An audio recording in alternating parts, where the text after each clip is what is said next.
And if you just look at the numbers, strictly by the numbers, it's like we are living in a utopia. Hmm. I mean, think about it. Air conditioning, antibiotics, Yeah. all of human knowledge right in our pockets. Right. Materially, yes. We have effectively won the lottery of history. We've conquered the physical world to a degree that would seem like, well, like magic to anyone 100 years ago. Exactly. But here's the kicker, and this is what we're digging into today. Yeah. If we are so much richer, why do we feel so much more neurotic? Yeah. Less safe, less stable, and honestly just more frantic than people who had to worry about polio and world wars. It really is the defining paradox of the modern era. We've mastered the external environment. We can control the temperature of a room to the degree To the degree, exactly. But our internal environment, it's just complete chaos. We have more comfort, but way less peace. Exactly. And that brings us to the stack of notes we're covering today. We are looking at a book titled Having Great Vows by Master Sheng Yan. You Da Yuan Li in Chinese. Right, and we're specifically analyzing a breakdown from the Sleep and Listen channel. Now, I have to be honest, when I first saw the title, Having Great Vows, my brain just immediately went to, religious ritual. Mm-hmm. Monks and incense. Totally. I pictured shaving my head and moving to a mountain. Right, that's the standard reaction. It sounds heavy, it sounds serious, and for a lot of people, the word vow just feels a bit archaic. It really does. It sounds like something you do to leave society. But the mission of this deep dive is actually the opposite, right? The source material argues a vow isn't about escaping reality. It's a tool for surviving it. Yes. Precisely. If you strip away all the religious wrapping, what Master Cheng Yen is actually describing is a psychological framework, a life compass. A life compass. Oh, I like right. that. And the source makes this compelling case that the reason we feel that modern anxiety, that frantic internal state, is because of a specific misalignment between time and purpose. And the vow is the correction mechanism. Okay, so let's get into the mechanics of this. Yeah. How does the source actually define a vow or fei yuan?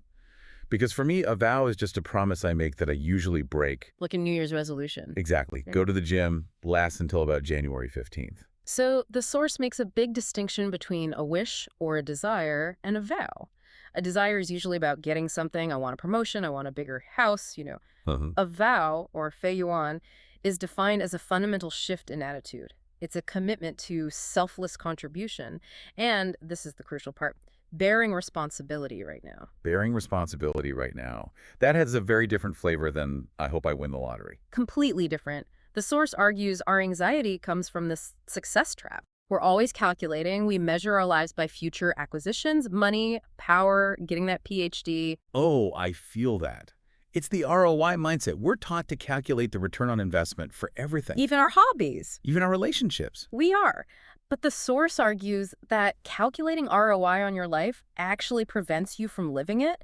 That hesitation creates this constant background hum of anxiety because you're always worried about a future you can't control. Right. A vow cuts right through that calculation. Instead of asking, what can I get out of this? The vow asks, what can I contribute right now? So it shifts from struggling for gain to willingly bearing a burden. Exactly. Willingly bearing a burden. That sounds, well, it sounds heavy. I mean, we usually try to avoid burdens. We want the easy life. 4-hour work week, right? Yeah. And yet, look at the people chasing the easy life. Are they peaceful? Usually not. No, they're bored or restless. The counterintuitive point Master Sheng Yen makes is that bearing a burden for others is actually less stressful than chasing a gain for yourself. How does that work? Because when you choose the burden, when you vie to carry it, you stop oscillating. You stop wondering, is this worth it? You just do it. You find stability in the purpose. Okay.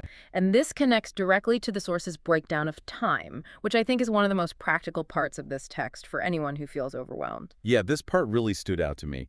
The source calls out the fact that most of us are terrible time travelers. We really are. We basically refuse to live in the present. The breakdown suggests we split our energy. Half of it goes to the past, regretting mistakes, replaying arguments, just being nostalgic for the good old days. And the other half goes to the future, worrying about what might happen or fantasizing about some dream life that doesn't exist yet. Which leaves exactly 0% of your energy for the only moment that's actually real, right now. You're physically here, but mentally you are completely absent. And there was this Chinese proverb the source used that I thought just nailed this perfectly. 100 birds in the tree are not worth one bird in the hand. It's a brilliant metaphor for mental focus. Those 100 birds in the tree are your past regrets and your future anxieties. Mm. They're loud, they're colorful, they're super distracting, but they are effectively hallucinations. You can't touch them. They aren't yours. But they're so noisy. Incredibly noisy. But that one bird in the hand is the action you can take in this exact second. It's the email you need to write. It's the dish you need to wash. It's the person standing right in front of you. So if I'm applying the vow logic here, sitting at my desk, worrying about a presentation next Tuesday, or beating myself up over a typo from last week, I'm just chasing birds in the tree. Correct. And you're wasting the energy you need to actually prepare for the presentation. The source makes a very logical point about causality here. The past is a result. It's done. The receipt's already printed. The receipt is printed. You cannot change the cause once the result is here, and the future. It's just a projection. But, and here's the key, the future is determined by the seeds you plant now. Oh. So if you want a better future, worrying about it is technically the least efficient thing you can do. Worrying plants seeds of anxiety. The only logical move is to focus entirely on the quality of your action in this 1 second. It sounds incredibly stoic. But is it realistic? I mean, it's easy to say live in the now. It's on every coffee mug. Right. But we have bills, we have careers.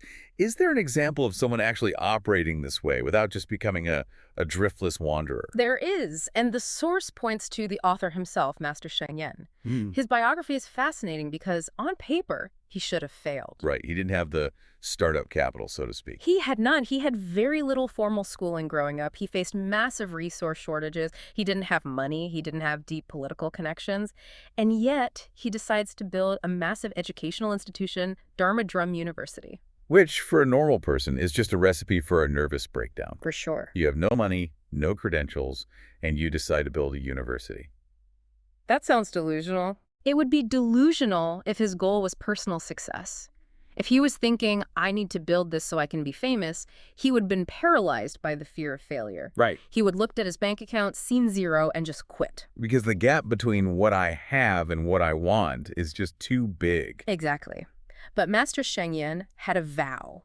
He believed that without education, the ability to help people had no future. The goal was selfless. And the source explains that because it wasn't about his ego, he didn't experience the fear of personal loss.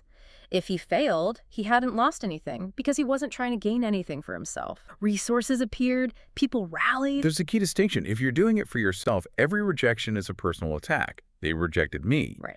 But if you're doing it for a vow, a rejection is just data. It's a rock in the road you have to step over. It makes you resilient. You aren't the center of the story anymore. The mission is. And that, paradoxically, gives you the strength to achieve things that the ego-driven person just gives up on. Okay, so that's the internal game. The vow protects your mental state. But I want to pivot now to the second part of the notes, which took a hard right turn into what sounded like economics. The investment strategy. Yes. The ultimate investment. The source starts breaking down asset classes. It says, okay, you have wealth. Where do you put it? If you keep cash in your house, it can burn or get stolen. True. Physical assets are vulnerable. Put it in the bank. Banks can fail. Inflation eats it. Put it in the stock market. Yeah. Well, you all know that's a roller coaster. You can wake up 20% poorer because of some news halfway across the world. And the source asks, is there any place to store wealth that is 100% indestructible? A safe no thief can crack and no fire can burn. And the answer they give is in the happiness of others, which I have to play devil's advocate here. That sounds like a nice sentiment for a greeting card. But does it actually hold up as an investment? How is that safe storage? It requires a redefinition of ownership. The concept is called the meritorious self, or gong de wo. The logic is this. When you possess money, it's vulnerable. It can be taken away. Right.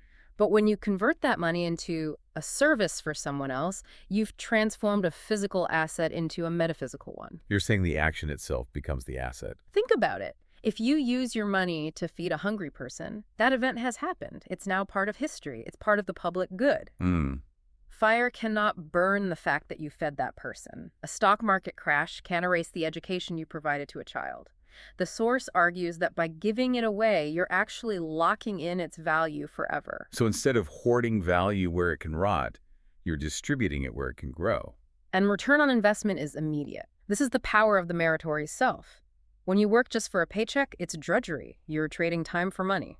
But when you work to fulfill a vow to help others, that same effort transforms into joy.